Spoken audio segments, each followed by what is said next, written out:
Pāreka reka ana ki a ngai Aotearoa te puta ki te taeao, ki te kaukau, ki te hikoikoi, ki te mahi kai rānei i o tātou ngāhere a tāhua. Engari, kua raru ētahi o ngā rākau o te wao, kua tae mai ētahi taru tawhiti ki Aotearoa. He taru tukumate e mate ai pia ētahi wehenga o te taiao. Ko te ara e hōrapa ai te mate kauri, ko te neke haere o te oneone. E he moana ngā kauri nunui. E rā pau whakarai o te wao o te ao Māori. Kawea ai ngā pata o te Waikura Metara rā runga hau. Arā ētahi rākau Māori kua ngaua e te mate nei. Pērā i te pōitakawa me te mānuka.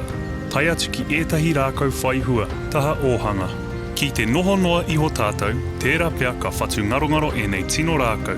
I te 2018 mā iwa, mōkori anō te tāpui a te kāwanatanga i ētahi pūtea e rua hei tūraki i te mate kauri me te Waikura Metara. Ko te pūtea tuatahi hei rangahau i ngā mate e rua nei, ka toru tau e nei mahi e kawe ana. Ko te tuarua o te mate kauri anake.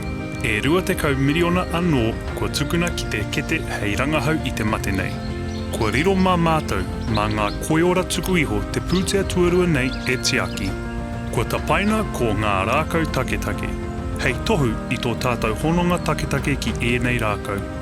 I runga i ngā rākau taketake, ka mahi tahi mātou ki ngā hoa maha, ki te tūhura, ki te auaha, ki te whakamāhuki, ki te hāpai, ki te roha i ngā mahi e tika ana. Ko ngā mahi ka kitea ōna painga, koia te karawhiu.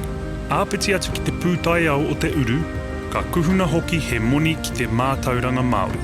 Ngā takahanga tuatahi i te ara mahi. Te pūtaiao pāpori, te āta kōrerorero, me ētahi mea anō. Ki te pai te mahi tahi, tērā tonu pia ka taia e tātou te whakaora ake te kauri, te pōutakawa, me e rātu rākau e noho mōrearea ana i ngā mate nei. Tirohia ki a By Heritage Ira NZ. Kei reira ngā rongo o te wā mō ngā rākau taketake.